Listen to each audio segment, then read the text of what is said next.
Yo, what's good, bro? I can't hear you for some reason, which is weird enough. So, hold on. Let me see if I can get something taken care of here. 1 second.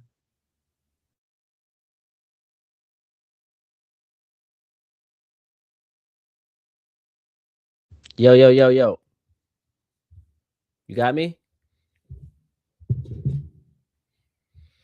We are streaming live. Bryan Fonseca. Yeah, now I hear. Yeah, it was actually on my end. Oh It yeah, was on my end, so I apologize about that. But all good, New bro. York Post Sports, he had his live stream, him and Dexter last night doing the watch party on the New York Post Sports stream. So I saw you guys having a good time. Unfortunately, for the Knicks fans, it did not end up being a good time. So I thought it was a good idea to have you come on. Just Appreciate it. blanket reaction, man. What'd you think of the game? Big takeaways. Oh, that's definitely one of their most, not one of, that's their most disappointing loss of the season. Because you have Detroit, who has beaten you 3 times now by a Mhm. combined 84 points. This was the one you should have had. You were favored to win by about 4.5 points. And then on top of that, you have Jalen Duren out again. The Knicks Yep. haven't seen Jalen Duren a minute this year, like a minute in all of this. Jalen Duren's the second All-Star on this team. He's your second best player. He's been really, really good. He's a most improved player candidate. And then on top of that, he isn't here. And then Isaiah Stewart's not there, who's really the heart and soul of that team, one of their most important players from a For better or defensive for worse, standpoint. right? For Yeah, better or yeah, for yeah. worse.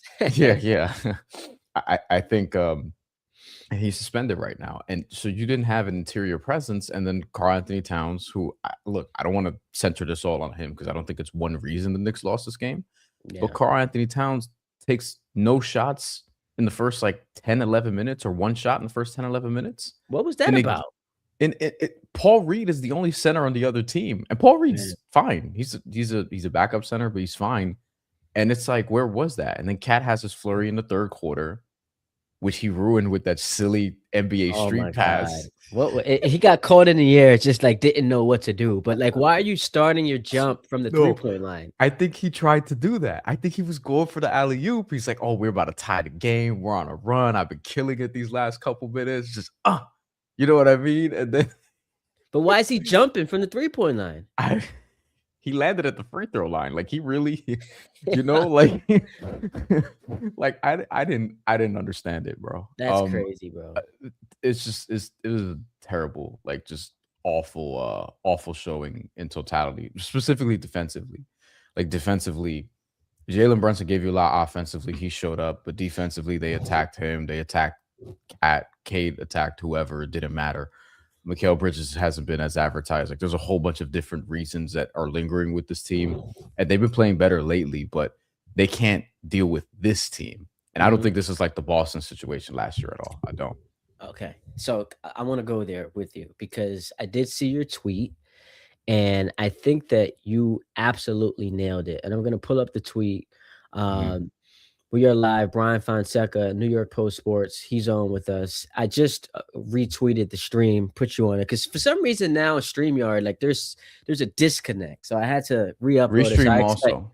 I use yeah, Restream, and it's the same way. You have to like, because usually it'll just pop up on Twitter, but you yeah, have to like now you have to like do what you manually just do did. it. Basically, you have to tag tweet it again. It's annoying, and It's it's so like, what? crazy, Don't add but steps to this. You know what I yeah, I mean? know, man. Like, Come on, we complicating it for the content creators. But you had a tweet, and it was something that I was Jerry Ferrara. All of a sudden, is like arguing with me last night, which in some ways is pretty cool, really? man. It's pretty cool, but he's like super Nick fan to the point where it's just there's nothing you can say negative about this team that he's going to agree with. Which brings me to your tweet. I believe this was from this morning. Yeah, you put this out this Yeah, I morning, and I'm woke going to up. try I to woke pull it up up. and got to it. Yeah. So let's look at this tweet because I 100% agree with it, and it's a great take. There will be people who say, "Look at Boston last year." It's not the same thing. The Pistons aren't 3-point happy and play playoff basketball or regular season. Defense, size, two-way versatility, downhill drives. They don't play into the Knicks' hands as last year's Celtics did by standing outside, taking ill-advised shots in the playoffs. Detroit's a real problem for this team, even with all of New York's talent. And again, they didn't see Jalen during this season. I love this tweet for an abundance of reasons. I will also add to it, Brian. The Celtics carried themselves with such arrogance last year. They're the defending Great champs. point. They had swept the Knicks during the year, and it wasn't close in 3 of those 4 games. So they've got a 20-point lead in game 1. They're just like, like we've been here, done that. We're just going to continue to shoot threes. I don't know. And you're a Giants fan, right? So you follow football. I'm not. I follow football, but I don't Okay. have a football team. Okay. I just care But about who's on my fantasy team. my parallel would be a couple years ago, the Detroit Lions in the NFC Championship game were up 24-7 against the Niners. That's And the right. Yeah. Lions decided because of their arrogance, we're just going to keep going for it on 4th down. The Celtics last year with the 20-point lead just decided, you know what? We're just going to keep hoisting threes. And because of 3-point variance, it allows for games that otherwise should be over to all of a sudden be one possession in the waning minutes of the 4th quarter. And to the Knicks' credit, they were able to take advantage of that. This Pistons team is different, man. They're not going to continue shooting threes all night long. They're going to get to the basket. They're going to play solid, tough-nosed defense. And so I love the tweet, and I think it's appropriate because you're going to have a lot of Knicks fans who are just like, oh, we did it last year. Wake me up when the playoffs begin. Mm-hmm. That's exactly what it's going to be for a decent amount of people. I'm actually surprised at the amount of people who aren't on that wavelength and are kind of freaking out about this Pistons team, which, that lends to the other side of perhaps an overreaction. But look, it's true. Like the styles matter. And Boston, the way the Knicks built their team and what we heard all last year, even when they were getting their head caved in by 3-point shooting, was they were built to beat the Celtics. They were built to beat the Celtics. And then the Celtics played into their hands with the lead, as you said, shooting a whole bunch of threes that they didn't need to and coughing up leads. And they had, leading up to that with this core, moments in those 4th quarters that Miami really exposed in their playoff series the year before, and even the year before that when Boston won in 7, where Boston struggles to hold leads late in games. Detroit's a different type of team. Like, they don't rely on the 3-point shot that much. They don't even generate that many threes relative to a lot of other NBA teams. They lead the league in getting to the free throw line, or one of the league leaders in getting to the free throw line. they're per 100 possessions third in the NBA in most free throw attempts. They actually allow a lot of free throw attempts too. Like Yeah, they foul a they'll lot well, 'cause of their physicality, they right. foul a lot. Right. And but that's one of the areas, they lead the NBA in shot attempts between 3 and 10 feet, which basically means they're getting to the paint a lot, even if they're not always getting all the way to the basket. They're getting 2 feet into the paint, they're getting floaters up, they're getting to the free throw line, generating contact or drawing contact rather. And with the way that they play, it's particularly bothersome for the Knicks because, and I love Jose Alvarado, and I think he's going to help you in a lot of different ways. And honestly, he guarded Cade Cunningham better than Mikal Bridges last night in the Yeah, short which is a stint that he problem. had. That's a problem. But like the physicality that they have, their smallest player in their rotation is Dennis Jenkins, who's 6'4" and he goes downhill. He's not like a frail 6'4". Like Yeah. he's driving, he's creating, he can shoot also, but he can use his physicality too. And they just have a lot of guys who can defend multiple positions, who can drive, who can score, and who gang rebound as well. Like they didn't have Jalen Duren and Isaiah Stewart. They didn't have, how many rebounds is that per game? 16, 17, 18, whatever. And they out rebounded the Knicks by 6 still. And part of that is the Knicks missing a bunch of threes. And so it allowed for them to have more opportunities. Whereas like Detroit, and shout out Cade Cunningham, because that was one of the most impressive games I've ever seen him play, where he just controlled every facet, scoring from wherever he wanted against, he was bodying OG. And I'll give OG the benefit of the doubt because he's coming off of a toe injury. But whoever the Knicks threw at him, like even there was for a moment, Sohan, it comes up with a steal. You're like, all right, maybe Sohan's got the advantage here. And then he just hits the three in his face that puts them up. What was it? 112-97. Yeah. And so like he controlled every facet of the game, rebounding, playmaking, scoring, obviously. And to your point, I just think it's a bad matchup. I'm not saying the Knicks can't beat them in a playoff series. I am not saying that at all. Yeah. But as we sit here today on February 20th, we can only account for the information that has been presented to us. And so far this year, when you're getting annihilated by the same team and they come into your building, there's no rest advantage because we had that second night of a back-to-back. No, this is fresh out of the All-Star break. Outside of Deuce McBride, you're 100% healthy. And at home, where you play your best basketball, you got your teeth kicked in. As you mentioned, they're down two of their rotation players. And so I thought last night was concerning, man. And it helps me arrive at the conclusion. The Pistons are better. They have the better coach. And this season, they've had the best player because Cade's an MVP candidate. All NBA first team, I think. And Cade also. Absolutely. Cade doesn't get enough credit for his defense, too. Because I think, and I've said this before, he's one of these dudes where people look at Cade and the big offensive numbers and they're like, oh, okay, like that's what he does. And it's like, no, you need to watch him like play defense, like actually play defense. I'm not saying he's, Tony Allen, but he actually plays defense. He's not he's not like Luka Doncic, for example, who I think is. Hey, don't take shots at my. No, take shots at my. I love Luka. He's an absurd offensive talent, but defensively, defensively, it's just. But defense is optional for Luka. He's like, right. But Cade is like, Cade, he understands if you're going to play on this team, and JB Bickerstaff, credit to him, if you're going to play on this team, like, yeah, you're not going to not play defense. Like, you have to be able to play defense. Duncan Robinson's not like an elite defender, but Duncan Robinson came from Miami. He knows what it's like to be on an elite defense, or at least a really good defense, and to last in the playoff series playing defense. Like, even though he's not somebody who's going to stop people. And his shooting was big time last night. Like the Pistons, just they know who they are. They remind me of OKC before they got Caruso and Hartenstein. So that year they lost in the semifinals to Dallas. Dallas is very good. That was PJ Washington. Yeah. I don't think they'll lose in the second round. I think they're at least a conference finals team, the Pistons, who's clearly good enough to get to the championship. But like that's who they remind me of, where the Pistons, we were all like, hey, they should get somebody else at the trade deadline. And the front office is like, you know what? Let's actually see what this team could do in the postseason as presently constructed. then they'll take the information from the playoffs and then be like, okay, now we know what we need in order to take this next step. You So know, I, it's I funny. think this is house money for them still. You know what's funny? They actually have the assets to go get Giannis, the young players, the draft picks, but Mhm. that front office has to have watched the first round last year, and we remember the series. Game 1, they just flat out blew, right? And then game 4, Cat has to come back.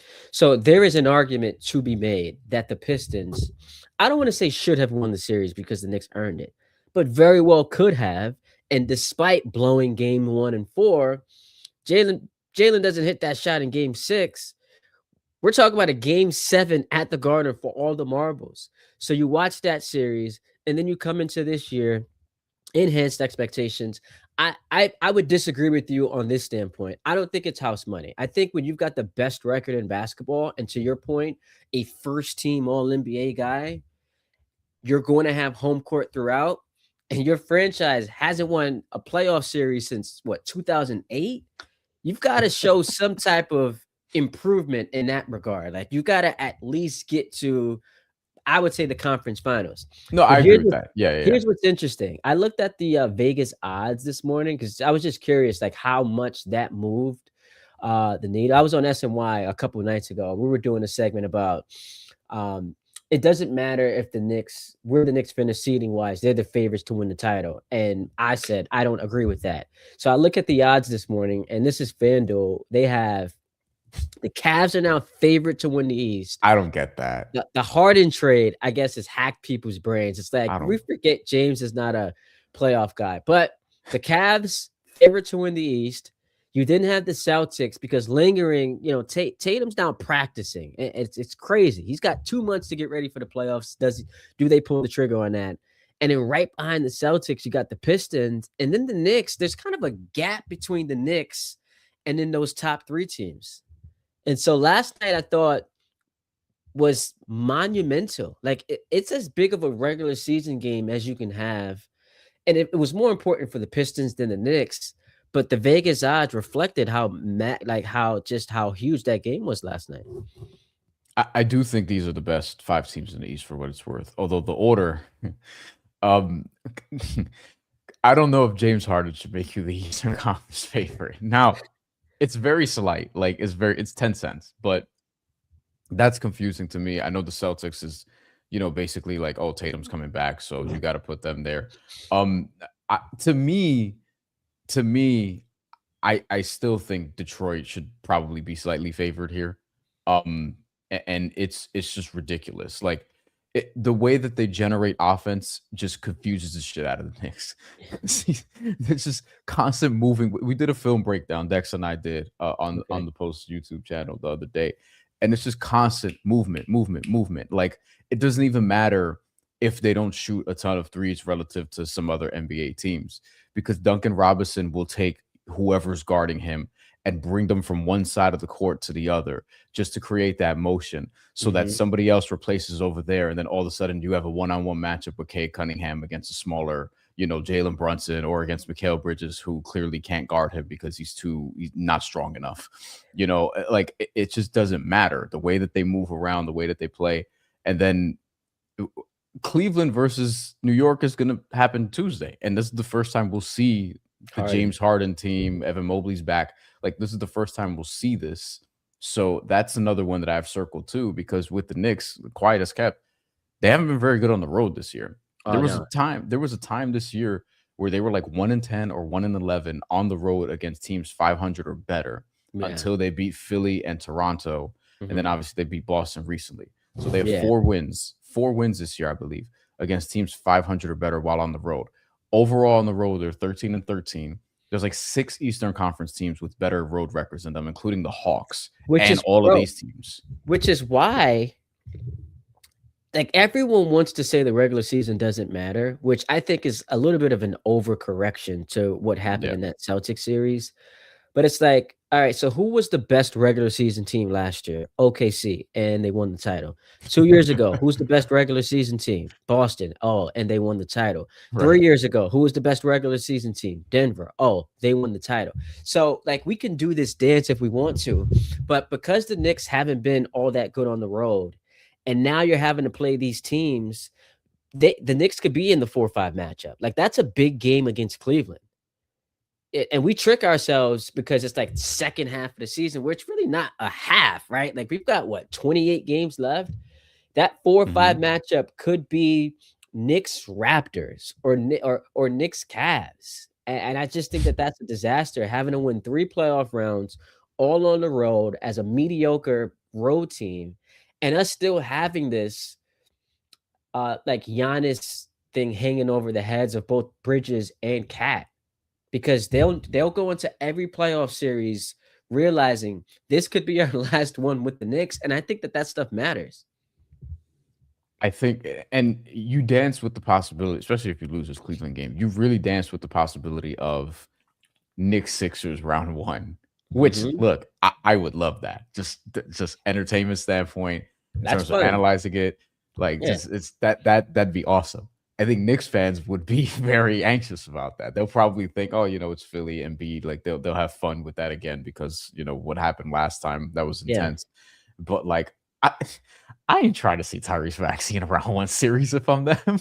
You wanna You see the know what? Tyrese Maxey who showed up in that last game, who, like, wasn't very good, but, I agree with you, man. At like, the Eastern Conference maybe it was you who tweeted this, like, the Eastern Conference is actually a little bit tougher than people would lead us to believe because we're so and I understand like high on the West with Oklahoma City, Denver, San Antonio. I'd even throw like if we find out Katie's not really doing the burner thing, like I'd throw the Rockets in there.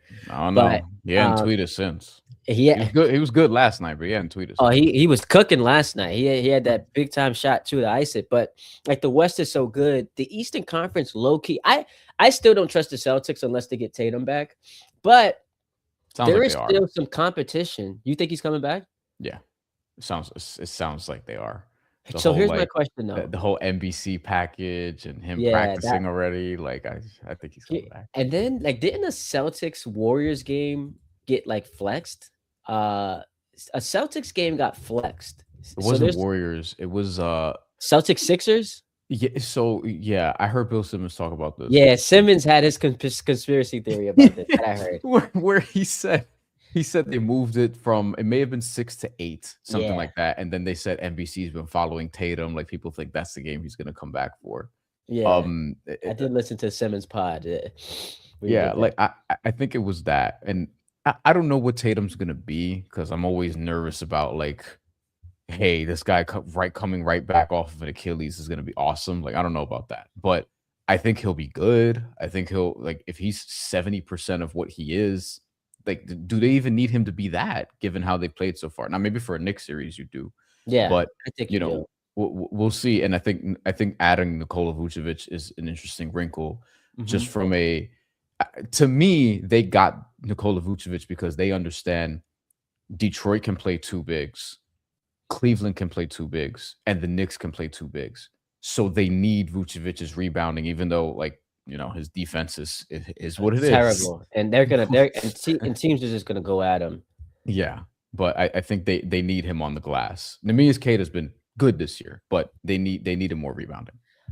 So here's my concern about the Celtics if and when Tatum comes back. You check out how like happy Jalen Brown has been. A little bit too happy. A little bit too like, yeah, like this is the Other than most the fun Beverly I'm having. Hills thing, whatever that was. But Like this is yeah. the most fun I'm having. He's just, he went at Jalen Brunson a couple weeks ago. He's better than Brunson. Like Uh-huh. it's his he thinks this is his team. So is Tatum okay with like conceding that, coming off of an injury?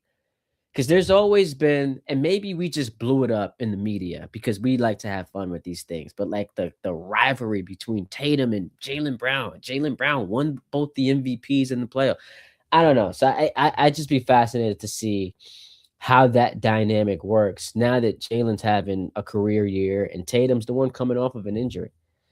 Yeah, I think they'll figure it out. Just because, as much as I would want to get into the drama of it, it's like they've played together for about 10 years. I think they'll figure it out. This is But this is unique. different. This is unique. I know that, but Yeah. I also like they'll probably like maybe he comes back and they lose 3 out of 5, and then people will be like, "Told you." But Yeah. I think by the playoffs maybe they'll have it figured out. They've had so many playoff games Mhm. together, so many playoff series from like the early days against the Cavs to more recently against Miami, and then obviously Yeah. the Knicks, the winning title against Dallas. Like I, I I'd be surprised if they just don't kind of figure it out, even with this new like it's not even just adjusting to Jalen Brown, it's also adjusting to like the last time Tatum played, they had Drew Holiday, they had Kristaps Porzingis, like it Mhm. was it was a different thing, and now you have like you've had during the season Hugo Gonzalez defend multiple positions, Jordan Walsh come in and defend multiple positions and play important roles. Nemias Queta, who hasn't been here, Yeah. play an important role on the interior and being a good paint defender this year. So that's different too. But I think they'll figure it out. It'll start off a little rocky though, because I mean, how could it Al not? Horford, another one of those guys who is, Al since Horford too. departed. Yeah. Um, got a couple comments here. Let's see. Cool KT13 says it's crazy. If everyone team in the East are healthy, Knicks are probably a 5 seed, maybe even a 6 seed. They're not a good team. See, this is where I think the criticism goes too far. They're not a good team is actually kind of insane. I think the more rational way to look at it is this. 'Cause the graduation, and we're both diehard Hoops fans, so we see this with Mhm. every team. Like the Celtics went through this, the Thunder went through this. When you're a young up and coming team where it's just fun, happy to be here, everything is pretty much a win. It's different than you've now graduated to being a contender with like legitimate expectations to at the very least win your conference. So I think that that's why people have such strong overreactions. But through the lens of this team being a contender, I've just got a lot of questions. I think that we just like, why is it that we spend so much time having to analyze like what's going on with Cat? Like, why you have 3 shot attempts in the first half? I just thought I brought this up. I brought this up a lot because I was on the radio on ESPN in New York Mm. the night after the season opener where they beat the Cavs, and I'm like, yo, this awesome statement they sent. The one criticism I had was right before the season, Cat is asked about his role with the team. And he was like, I don't know. And I thought it's odd that the second best player on a team expected to win its conference just doesn't know what his role on the offense is. Like, that's weird to me. So I never got a sense that he was comfortable. I never got a sense that he loves Mike Brown's offense. And that's just going to continue to be a question going forward, especially when you have games like you had last night.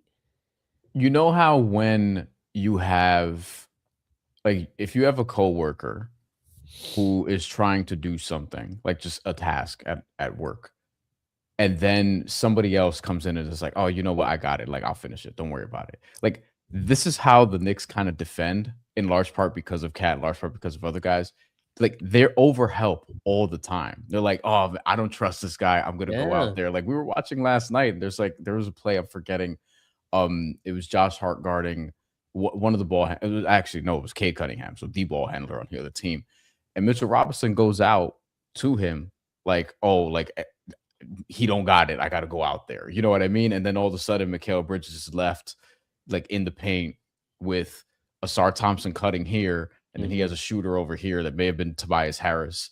And you have to make a decision at that point. And Jose Alvarado's here as well. And they have to over rotate now because Mitchell Robinson went and helped. And it's like this team all season long, the Knicks, like they've been over helping on defense all the time. And they just keep getting burned. The way Detroit really kills them is with these back cuts. Like Yeah. if you look, Asar Thompson's going backdoor like all the time, like cutting to the basket because he knows that their last line of defense is just not going to be there. Like they know that they can just beat the safety over the top all the time. Asar Thompson cuts, Ron Holland when he's in cuts, Paul Reed when he's in cuts. Like it doesn't matter. Like everyone's like someone's always cutting to the rim and somebody's always like motioning around, usually Duncan Robinson. And with Cat, They know that they can do this against him because the book's been out on who he is defensively during his whole career. And the thing with this Knicks team is I still think they have the most talent in the Eastern Conference, but I don't think that matters because, well, one, I think having the most talent could be overrated because you need talent to actually play well together. And that leads me to number two. They seem to have chemistry issues, at least from a defensive standpoint. And it's not just, hey, you have Brunson in town, so your defense isn't going to be that great, which is also a fair point.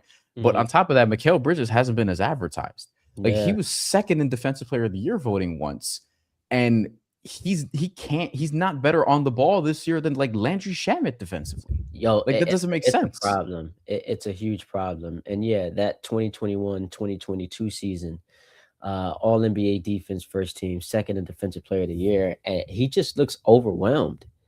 He looks overwhelmed. And again, OG and Bridges, that was supposed to be like a lot. You remember when and this is funny that they think about in retrospect, when that Clippers trade for Paul George happened, like the immediate reaction was, yo, this might be the best wing defense we've seen in NBA history. Oh, really? Like, which became like so overrated. And the Knicks were never supposed to be that, but these were supposed to be like huge defensive stoppers. And then like the ultimate erasers like Mitchell Robinson hanging back there playing like the Rudy Gobert role.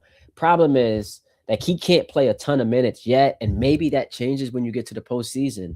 But I just don't see how a team this inconsistent on defense can win 4 playoff rounds unless OG, Shamet, Bridges, like they just get hot from 3, because shooting is the ultimate like equalizer. And if the Knicks have it, and you can say this about any team, but if they have an awesome shooting night, to your point, the talent is good enough so that it can overcome inconsistent defense.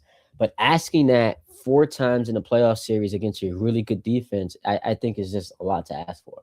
Yeah, and I'm surprised that they're 10th in defense right now because it has not felt that way. Although that's largely because of their recent stretch, like leading into the actual All-Star break where they played well. 10 seems high, and the test now is up and coming. They have something like 9 of their next 12 games on the road, and I already talked about their road struggles. And some of those games, like they'll see Cleveland, they'll go on the West Coast at some point. There's like another road trip, like they have multiple road trips left, and that's going to be where they're tested too, because they've struggled on the road. They've been good at the Garden, not last night notwithstanding, but you get Cleveland Tuesday. You get Toronto the Tuesday after, which is another interesting game. By the way, that's the first of a back-to-back because you play OKC at home the next day. So you're flying from Canada back to New York, and you're playing OKC. Welcome back. And Toronto wants that get back for how embarrassed they got when the Knicks last played them into Toronto. And they've been struggling to be healthy, prior to these games playing against the Knicks. So we have to also see who shows up, for the Raptors, because they've also been undermanned a lot of times against the Knicks. They have Denver on March 6th. This is a road trip. We have Denver, the Lakers, the Clippers, which is a back-to-back, then Utah and Indiana, which, seems less scary, although Indiana did beat them before. And then later on down the line, there's another road trip where it's like Charlotte, OKC, Houston are the first 3. And like Charlotte's been amazing. Like, well, it was set in they already got their over for the year, which I bet on. I love Charlotte coming into the year. I was like, if they're healthy, they could make the playoffs. Well, that's the biggest issue. Like, you just don't trust that they can stay healthy, especially LaMelo. Point being, like, they have some tough road games coming up, and also, by the way, their next 3 home games during that stretch, like they just played Detroit. They have Houston tomorrow. They have San Antonio March 1st, and they have OKC on March 4th at home. So, like, it's tough. It's tough. How about this? So it actually gonna end up working out great for the NBA. Last 3 games of the season: Boston, Toronto, Charlotte. So you'll have like seeding implications. In theory, like if this thing continues, seeding implications in all 3 of those games. Like Charlotte's a playing team, whatever. But like with Boston and Toronto jockeying for position in the East, like those are huge games for the Knicks going into that final stretch. And like I thought they would be the 1 seed. I didn't think that there would be any question because we were so focused on Boston taking a step back, Indiana taking a step back. No one saw this coming from Detroit. No one saw Boston being this good. and then you've got the Cavs kind of just hanging there. So I don't think, just to go back, because I wanted to mention this, we were talking about like the odds, like why are the Cavs favored to win the East? Maybe it says more about the upgrade going from Garland to Harden, because Garland has just been a mess in the playoffs last year. Wasn't healthy when he played; he was just a mess. So maybe you just feel better about James, veteran leader. And I don't know, maybe calling him a leader is too much, but him alongside Donovan. Stabilizer. Yeah. And maybe this year, Jared Allen and Evan Mobley don't get overwhelmed by the playoff moment. I don't know. Yeah. Maybe I think I still like their team, but I like them more in the regular season. Look, Mhm. I trust Donovan Mitchell in the playoffs, like Yeah. 1000%. Do not care. That dude is a top whatever player. He's gonna be all NBA again. Donovan Mitchell's awesome. And honestly, he's becoming underrated because of some of the other guards in the Eastern Conference. But Donovan Mitchell, I think, is all NBA like good. He'll maybe second team this year. Mhm. Although he might have a case for first team, but I think second Well, it team. depends on what happens with, like, because SGA is not going to be out another week. I don't think he'll end up missing 17 games, but I guess, like, who knows, right? Yeah, Jokic can only miss 2 more games. that's part of it too. Curry's done. Yeah, Curry's Curry's not at gonna. this Yeah. point, he's shot. He's Um. missed too many games. The big thing for me with Cleveland is Evan Mobley. Is he actually going to take that leap that Yeah. people have been wanting him to take? This is year 5 now, We've been saying and that for 3 years. yeah, he did take a bit of a leap last year from a shooting standpoint, which I expected because that's what Kenny Atkinson does. Kenny Atkinson is the reason that Al Horford started shooting more threes and the reason Brook Lopez started shooting more threes. He was like, yo, those 20-foot mid-range jumpers you take, just step Mhm. back a few feet, and he changed their careers and also Let's extended not both do their the careers. KG thing, the long Right. 2-pointer Foot on on the line too. the Which Al Horford actually and Brook Lopez used to do a good amount too. But he did that with Evan Mobley, and Evan Mobley's 3-point shooting actually I don't believe has been as good this year. this year, Um no. Yeah. and he's not like knocking them down consistently, and not even getting up a lot of volume. But James Harden will help or should help Evan Mobley, has helped Jared Allen and will help Jared Allen. Like they're legitimately good. Like that core four is good. The thing is, like in the playoffs, I have questions about 3 of them dudes. Yeah. And if Donovan Mitchell love Donovan Mitchell again, but if he has to do everything, that's a problem. That's what you're trying to avoid. So you're hoping that they have enough to sort of magnify James Harden's playoff woes, and he'll have moments like in a 7-game series. He'll probably have like 2 good games, Yeah. but you got to win those and then try to win 2 more. So I don't think Cleveland should be favored, but I think James Harden makes you a better regular season team to get you in better position for the playoffs because he's going to play and Darius Garland just hasn't. So that's a good point. Let me take a look at the standings one more time. So the Cavs right now are tied with the Knicks for the 3 seed, but the Knicks have beaten them head to head. So they right now are sitting in the 4th spot. The Cavs can get as high as number 2. They're just 2 games back of Boston for the 2 seed. So I guess it comes down to this. If Cleveland and Detroit get matched up in the conference finals, who do you feel better about? Detroit because of the defense, I would say. Detroit So because of the let me defense. before you, and let me just throw this Yeah, in yeah. there. There's also an element of, man, we win, we go to the finals. Like that's just different. Now, Duncan Robinson has playoff experience. Karis LeVert has playoff experience. Tobias Harris has playoff experience. So there are a This is couple of true. guys, Horder. So like there are a couple of I don't think we give enough credit to the playoff experience for some of the guys, but ultimately it's like your 2 best players don't have a ton of it. But to be fair, their playoff experience was really like they almost won that series. Yeah. They Yeah. outscored the Knicks in games 2 through 6. Yeah. And if not for campaign, we have a game 7. I firmly believe that. Yeah, that kid, yeah, he just won, and then Malik Beasley, whatever was going on there, like, Oh God, I forgot uh, about that. but look, getting to the finals, like we have 1 series to play before we get to the finals. How much does that affect the psyche of a quote unquote inexperienced team that I guess at that point will have the experience of winning 2 playoff rounds before they have gotten to the conference finals up against Harden, Donovan, They're two, call it stars. Yeah. They have experience. Harden a bunch of conference finals. So has Harden obviously played in the finals, wasn't good, but and then Donovan's played in a couple conference finals. Yeah. I'm not as worried about I think it's because the teams that I worry about as far as regular season success are like the hyper offensive teams who score a ton of points, whose defense is and then they Mhm. get into the playoffs and it's like they can get moved around. They're going to struggle with getting stops when it really matters. And their offense, you can figure them out. The game slows down, whatever, whatever. But the way Detroit plays, it's why I'm less worried. Like age and I guess an experience, I'm sure that that's going to be something of a factor. But we kind of saw this with OKC, where like how much playoff experience did they have as a nucleus prior to this? Like Alex Caruso had won a title, Yeah. and Hartenstein with the Knicks had playoff experience. yeah, but like collectively, they didn't have like a ton. They went to the Yeah. playoffs the year before, which is why I think this Pistons team is more like the team for the year before, where they're just given this roadmap to like, hey, how far can you actually go before we do something and really get the second score? So, but the way that they can defend, the size, the versatility, the switchability, and the way that they get to the free throw line as well, and they put that pressure on the defensive interior. They cut.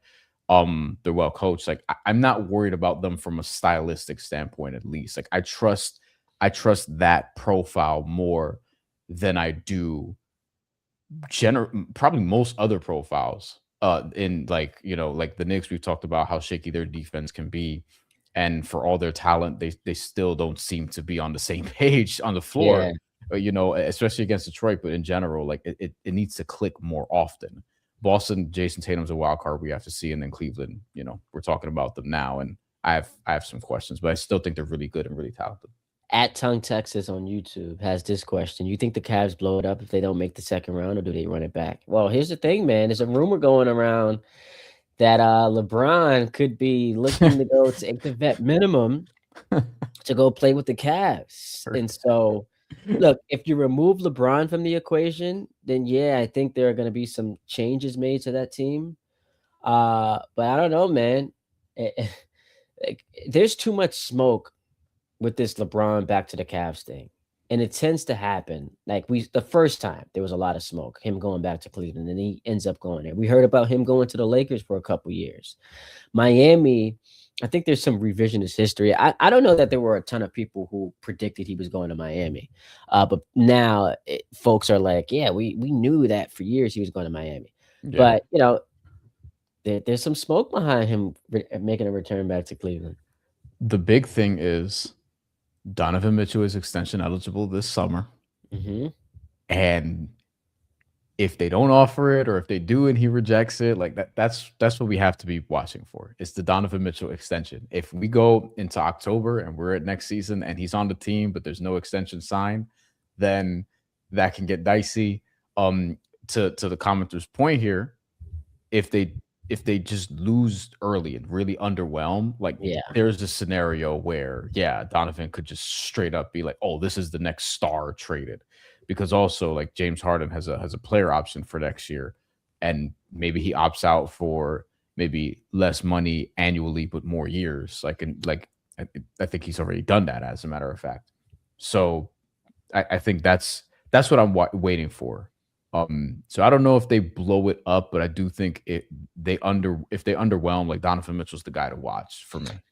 Yeah, so he's got a player option 2 years from now. So like after next season, he's got the player option at 53 mil, which you would imagine he'll decline for more. He'll decline and then test free agency a year earlier.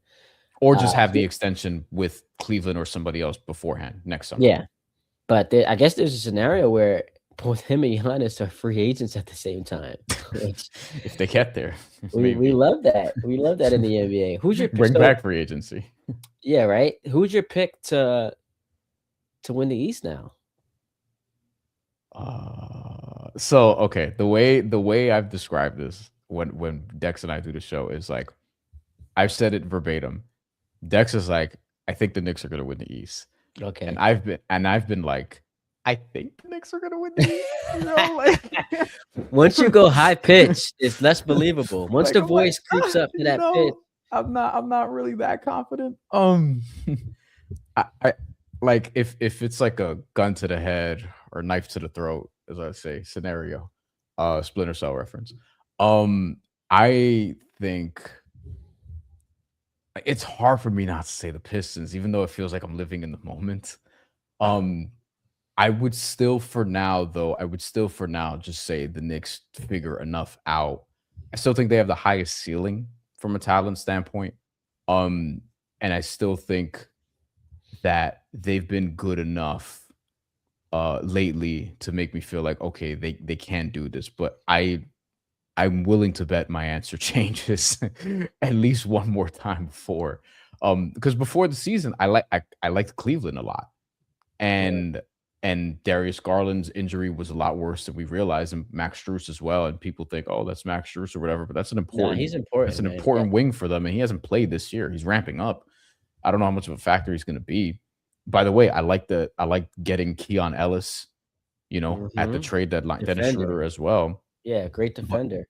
yeah, like I think that makes sense. So I ca- I wouldn't bet on it, but I would still say for now the Knicks. But I think I'm gonna change my mind. Man, we need a Knicks Cavs first round. Oh my Donovan versus god, Jalen. We need that. Knicks Cavs or Knicks Sixers. I think would be the most entertaining. I just think the Sixers, like I can't take them when you're I guess you would call him his the second best player now. It's just like a 50-50 proposition to play. I just can't take you seriously. By the way, Paul George too, who's their fourth best Yeah, player getting now. suspended. Yeah, I think Philly, man, the Embiid extension was obviously like not Terrible. ideal. Embiid when he's played, he's been good this year. Absolutely. Absolutely. He's actually been really good this year when But he's bro, played to his credit. we watched that what was that, the Saturday afternoon Knicks Sixers game. He Yeah, can't jump. And yeah. then He doesn't when they rebound had a when they anymore had a like that. chance to win, because that would have been a big win for Philly and a Yeah, devastating loss for the Knicks. yeah. The Knicks just kept going at him, getting him in pick and rolls. He can't move. And If so I'm like the that, if if like his talent is undeniable, obviously. He's a league MVP. We know what he is at his apex. You're just yeah, not gonna get that consistently in a week and a half, 2 week stretch. And if you don't get it, you're just drawing dead because the Knicks are just too good. I don't like that they did nothing at the deadline either. Other than selling off Jared McCain, I didn't love that. Which Not made no sense to me. Yeah, what they got back, I think, oh, that's actually a decent amount. Like I kind of get it. And I don't know what his role is going to be. If you have Maxi and VJ, like his ceiling is probably a six man. So like conceptually, I'm not knocking that part of it, but being that that's pretty much all they did, I didn't love that. Like I felt like you could have done something else more But we meaningful. really Maybe gotta they'll get him we gotta five. send him to Oklahoma City? Of Oklahoma City's Oh, like we have all the picks. We don't care. You know what I mean? Like OKC, Detroit's got picks, Charlotte's got picks, Utah's obviously got picks. Like these are teams that are probably going to make similar moves. But Philly, I wouldn't want to see in the first round still, just because it'll be annoying. You know, they'll probably win at least 2 games. They have like Tyrese Maxey's like awesome, but yeah. at this and Embiid is Embiid when he's right. He's kind of Embiid still. The other piece of it is like if I'm the Knicks, if there's a you can't like you just got to get into the playoffs. Like you can't pick, but if you can get Orlando in the first round, that would be Oh, ideal because I don't know if Orlando's gonna like. I'd rather see Orlando if I'm the Knicks than even Charlotte or Miami because I think Charlotte is the team where I'm like they're gonna beat whoever they play in game one and they'll probably lose the other 4 games, but they're such a wild card where they're it's like just a pain. Yeah, they're a yeah pain to play. You don't want to do yeah that. size So and I shooting guess everywhere. They defend too better than advertised. if the Knicks get the 2 seed and Orlando wins the playing game to get the 7 seed, that's how you get that matchup. And they've been dealing with injuries all year long. So yeah, that'll be favorable. But I mean, listen, what makes this last part of the season so intriguing is that you've got Knicks, Cavs, Raptors, who are your 3, 4, 5 seed, all separated by just 2 games. And I think the Raptors are not on the same tier as the Knicks, and I think the Cavs are ahead of them. Yeah, But it's matchup oriented, man. I just don't think you want to be in that 4 or 5 slot so that you get Detroit, who they're just gonna wax whoever comes out of the 8th that play-in tournament. You don't want Detroit in the second round of the playoffs. I just don't love that at all. I I would agree rather with that. delay it as long as possible because then it just gives you more time to get in a rhythm.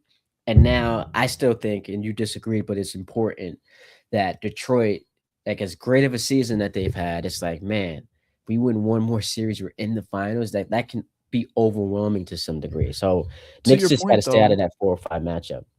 and they also need to stay out of 4 or 5 matchup just because most likely, most likely, Detroit will be coming off a like 5 game series, Mhm. rested, like, and maybe you catch them slip in game one because rest versus rust, like it can go either way. But I think with the way, like the way Detroit's going to end this season, like they'll be resting guys even down the stretch, like they'll be fine and they'll be ready for the physicality, like they'll be battle tested, all these different things. But they're going to have, I think they'll have the 1 seed, and we'll see if it's going to be Orlando or Miami or Charlotte or one of these teams that they play in the first round.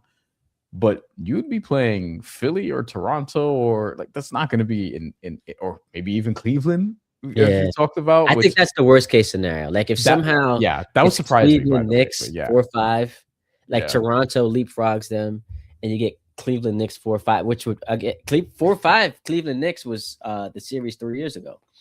yeah. Although I think both of these teams are, well, the Different. Knicks are definitely different. And Cleveland's made some changes too. But yeah, I think you got to try to avoid that 4-5. and Yeah. and I wouldn't even feel like, if you're 3 and Boston's 2, like you can go to Boston and win, so that's better. I need to see what it looks like with Tatum back at that Mhm. point. That's a series you can probably live with, although Yeah. I'm sure you'd rather have home court advantage. All right, I'll hit you with this last one before we get on out of here. So we've got the set. I'm excited. Today's Friday. Yeah, tomorrow night's game against the Rockets. Mhm. That is going to be nationally televised, ABC. So you'll get the full crew. Love that. Big primetime game. Then you've got Chicago, Cleveland, Milwaukee, San Antonio, Toronto, Oklahoma City. How big is this game tomorrow night? We don't even have to talk about the rest of the stretch. This game tomorrow night, how big is it? It's not as big as Tuesday against Cleveland, but it's big because this is still Houston, a contender in the Western Conference. I kind of think they're more of a fringe contender than like an OKC level contender, because of the injuries to Fred VanVleet and Steven Adams, and just overall the chemistry, which we'll have more questions about based on whether or not Kevin Durant did Do you it. think he did it? I mean, 2 day, 3 days ago, when I did a show on this, I was like, I kind of feel like he did, and now I'm like, I. It seems like he did. He hasn't tweeted, and when you're a dude who tweets all the time, and you just don't tweet anymore when something happens, and then you give the non-answer answer where they press you about it, and you're just like, I ain't trying to hear that. Like, I'm focusing on basketball. In other words, like I'm paraphrasing, but more or less that was the message he was trying to get across. You just look guilty. You know what I mean? Like Mhm. you just look guilty. So I think he might have did it, man.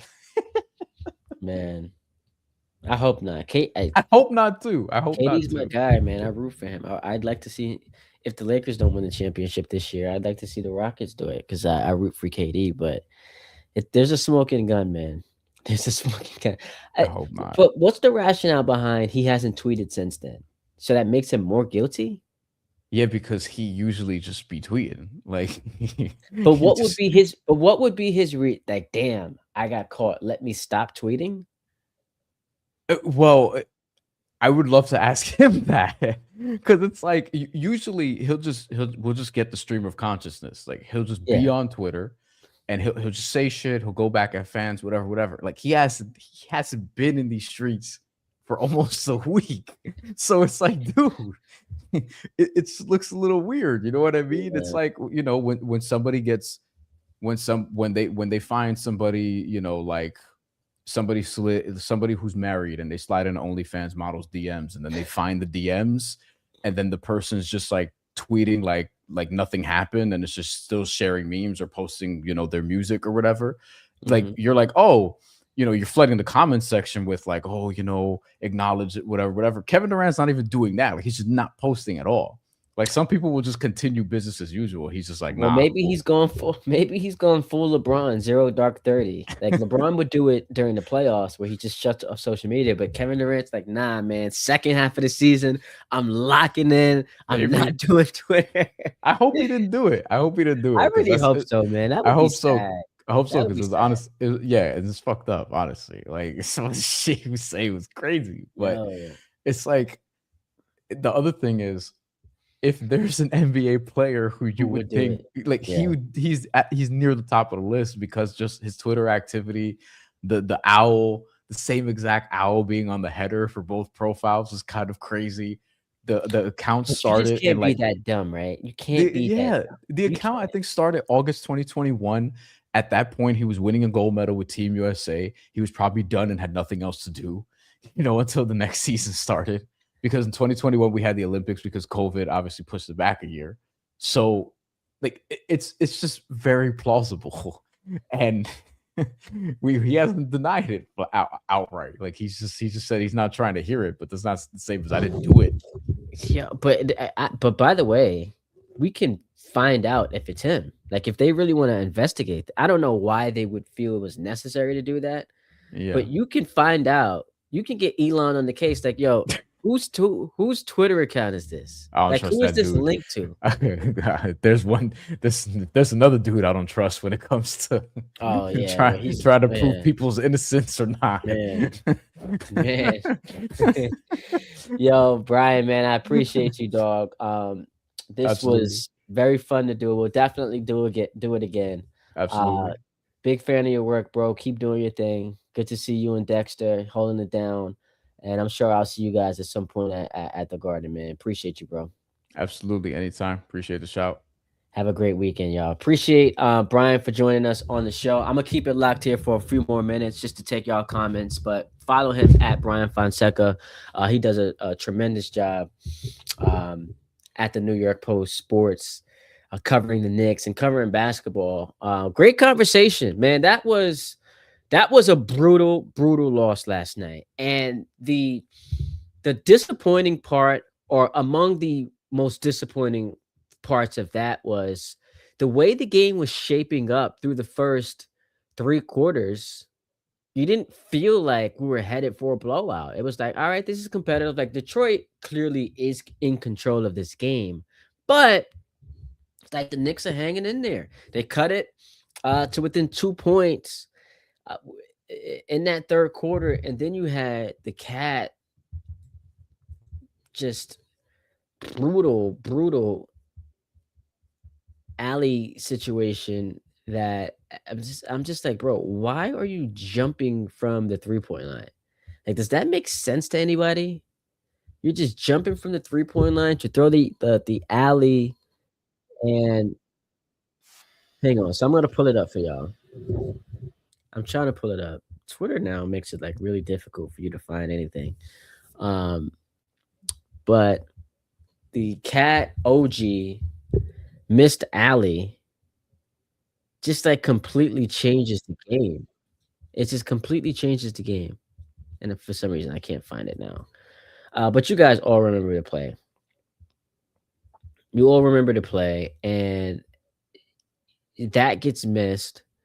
Then the Pistons come back down, and Duncan Robinson hits a three, and it just changes completely changes the feel, the complexion, and the tone of the game. And so that's a brutal moment for Cat, and he's going to be under the gun the rest of the season because of all the Giannis rumors that have not dissipated. We just got past the deadline and it confirmed he was going to be on this team for the rest of the season, but doesn't mean changes can't come in the offseason. Cool KT13 chimes in on YouTube. Leon Rose on the hot seat, offseason moves. Yabusele and Jordan Clarkson are either not playing or gone. Cat Bridges have been overall disappointing. Here's the thing, man. What hot seat are you talking about? He also is the reason Brunson's here. He also, and last night notwithstanding on OG, is the reason OG's here. And OG's been terrific this season.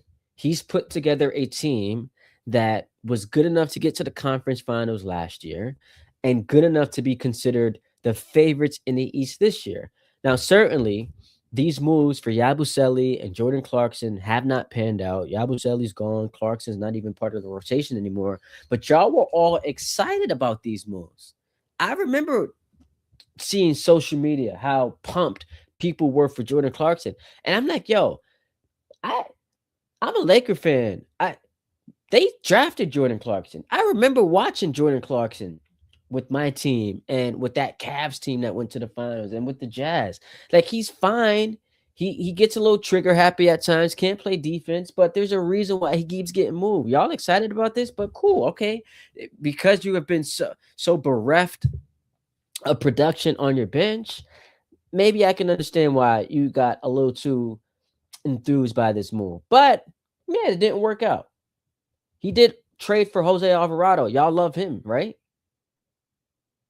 Right? You guys love Jose Alvarado? Traded for him. He did bring back Landry Shamet, who since coming back from injury has been incredible. And he's locking down on defense. He's just he is automatic from three. What's Landry Shamet shooting from three this year? Every time he takes a shot and misses, you're just shocked. And so where is he? Landry Shamet, pulling up his numbers here. From 3-point range this year, shooting 42%. 42%. He's just been awesome. Sohan, y'all love that pickup. So I don't think we are at the point with a 35-21 Knicks team that still is the number 3 seed in the conference, talking about Leon Rose being on the hot seat. That's insane to me. Diawara, you like him, but it will get tricky if they flame out in the postseason. Like if they get clipped in the second round. Now we've got to make some drastic changes. And what if Giannis isn't the trade to make? You got to do something here. If this team gets to the playoffs and they get clocked in round 2, you can't bring the same group back. Oh, we'll just run it back another year. Second season for Mike Brown, still getting comfortable. Nah, man, there are some, and I'm not talking about like wholesale changes because we know Brunson's coming back. I don't think you get rid of OG. You're not getting rid of Mitchell Robinson and Deuce and bring back Lynch. But something has to happen. And the two guys we're going to be looking at are both Bridges and Cat. We are excited. Cook or Cool KT13 says, we're excited by everyone coming in. I'd be excited for a Duck to be drafted. Fans are not experts. Yeah, and fans are not paid to have the savvy and the vision of the expert in the room, Leon Rose. So I understand that. But what I'm saying to you is too much good has been done. Too much has been accomplished by Leon Rose. Too much has been done for us to sit here today and disrespect that man and say he should be on the hot seat. Like, that's ridiculous. Let's see what happens the rest of the year. And then we can get to the off season and, he'll be under some pressure to make some moves, but we'll see, right? Like, there's still a lot that has to be determined because the Knicks can still win the Eastern Conference. I don't think they're winning the championship. I've been consistent about that all year long, but winning the conference still on the table. It's gotten increasingly difficult because you're not getting the 1 seed. You're going to be in a dogfight for the 2 and the 3. So there's a good chance you could end up in that 4-5 matchup, which means you're drawing the Raptors or even the Cavs in round 1. And I know you've had success against the Cavs. I'm not going to dismiss that, but maybe James Harden changes things. So we'll see. Hit me up in the comments.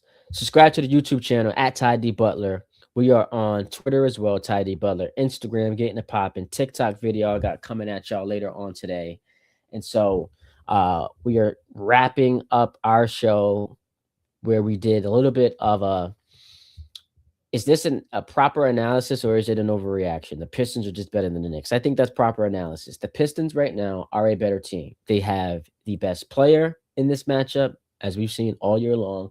They have the better coach, and they have right now the better record. So they'll get home court, whereas the Knicks will be on the road. And we've seen them on the road this year, been at best a mediocre team. And they've got some issues that I'd be concerned about with Cat. Like, we're just going to be comfortable all year long questioning his role, his effort, and his production. We're comfortable with that? I wouldn't be. And that's your second best player. There is no path to you achieving any level of success that was expected that does not involve Cat being a big part of it. So, still this last part of the season to get some momentum, to establish that no, we are still the team to beat, and that can change quickly once you get to the playoffs. But I've got some questions. And no, this is not the Celtics of last year, who, because of 3-point variance, we're going to just hoist up a bunch of threes and allow you to stay in games, which helped you come back from 20-point deficits back to back in games 1 and 2. Nah, man, it's a different animal. The Celtics were coming off of a championship. They were arrogant. They were complacent. And to the Knicks' credit, they were able to take advantage of that. But this is a whole different animal. The Pistons, they want it. They want the smoke. There's urgency. They are a great defensive team, gritty, grimy. They want it. And they're not going to bail you out by hoisting up 73s in an NBA game. Like, that's just not what this Pistons team does. So I would be concerned. Chi, get me that. I'm a Knicks fan, and I don't think that way. Last year was last year. Where my reality comes to light is that the Detroit Pistons have a number 2. Cade not single-handedly getting them there. Yeah, I mean, they've got Duren, who didn't play because he's suspended. Isaiah Stewart didn't play. But this team has a bunch of options. Duncan Robinson hitting those threes. Paul Reed all of a sudden last night was cooking. Tobias Harris knows his role. I'm going to sit here and post up the low guys. Hit my little fadeaway jump shot. I'm going to stand in this corner and get this 3-point popping. Arthur Thompson can't shoot, but he's big, he's athletic, and he can get into the paint.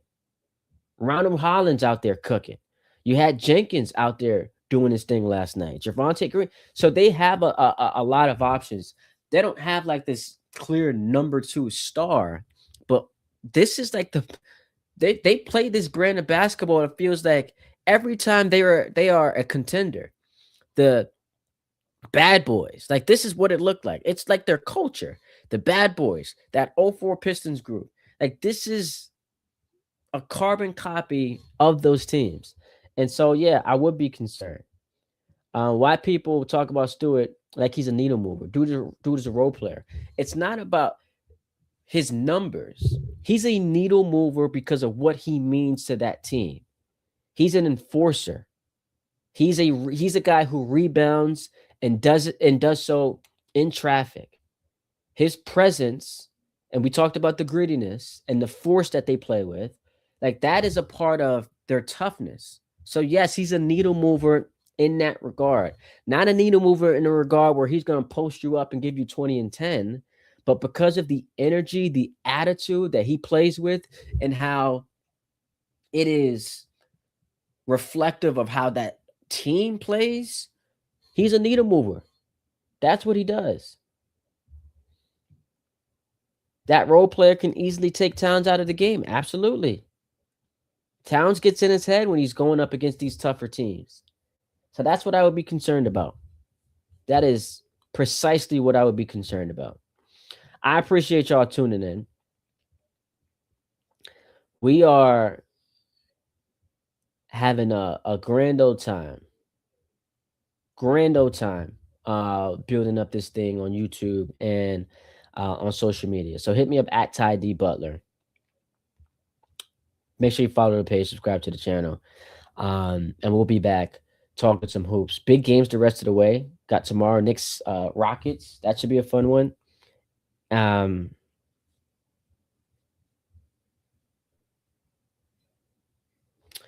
so I'm gonna just take these last couple comments. All Stewart does is fight to get players suspended, a player serious story ain't doing jack. All right, we'll see. We'll see. We shall see, right? That's why the games are going to be played. At Ty D Butler is where you can find me on the social media platforms. Hit me up. Until next time, deuces, peace and love, y'all.